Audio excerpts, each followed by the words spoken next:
J'appelle maintenant Madame Muriel Rességuier pour la France insoumise.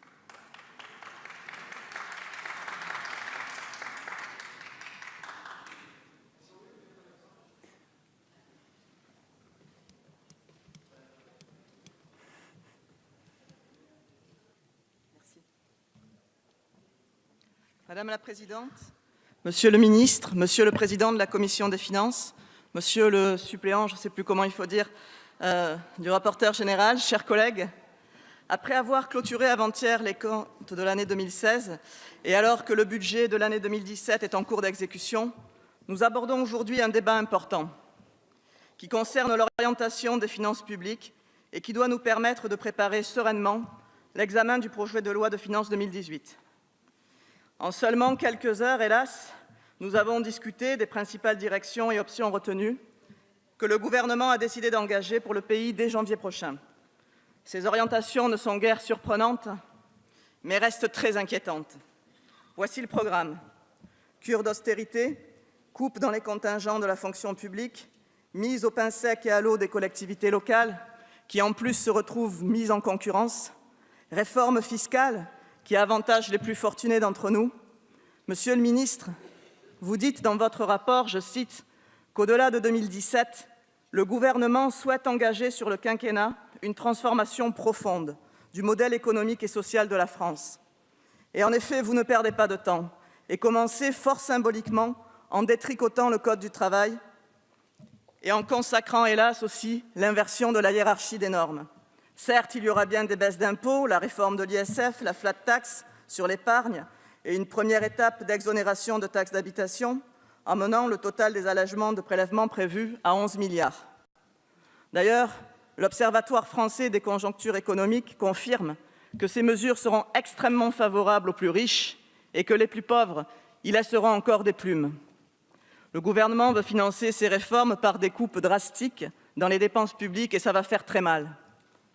Pour 2017, déjà, c'est moins 268 millions pour Bercy, moins 160 millions pour le ministère de la Justice, moins 526 millions pour l'Intérieur, moins 75 millions pour l'Éducation nationale, moins 50 millions pour la culture, moins 280 millions pour les affaires étrangères et moins 331 millions pour la recherche.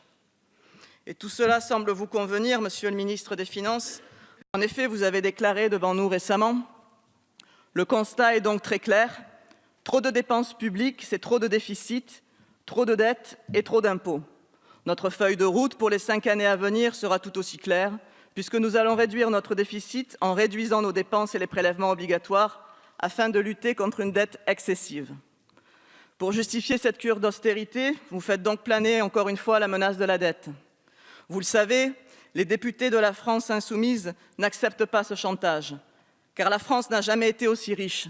Son PIB a d'ailleurs doublé depuis 1990 et ce n'est pas un problème insurmontable que la dette.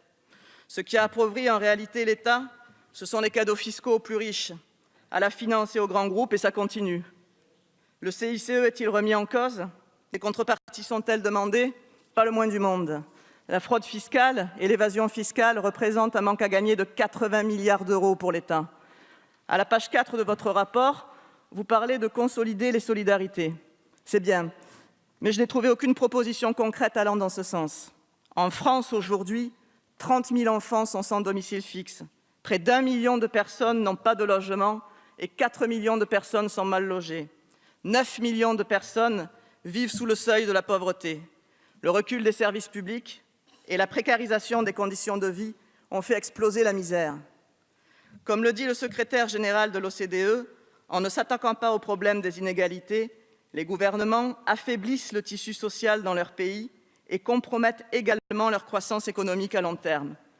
Vous avez laissé croire à un renouveau, mais en réalité, les chiffres et les orientations pour 2018 démontrent, et je le déplore, que vous n'irez pas dans la direction de l'intérêt général, de la solidarité et de la fraternité, mais que vous servirez des intérêts particuliers, voire très particuliers.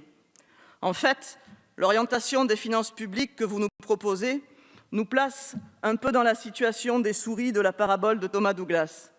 Vous savez, ces souris qui ont élu des chats blancs, puis des chats noirs, des chats qui imitaient aussi bien le cri des souris, et enfin des chats moitié noirs, moitié blancs, avant de réaliser qu'hélas, les lois bonnes pour les chats le sont moins pour les souris. Je vous remercie. Merci Madame Rességuier.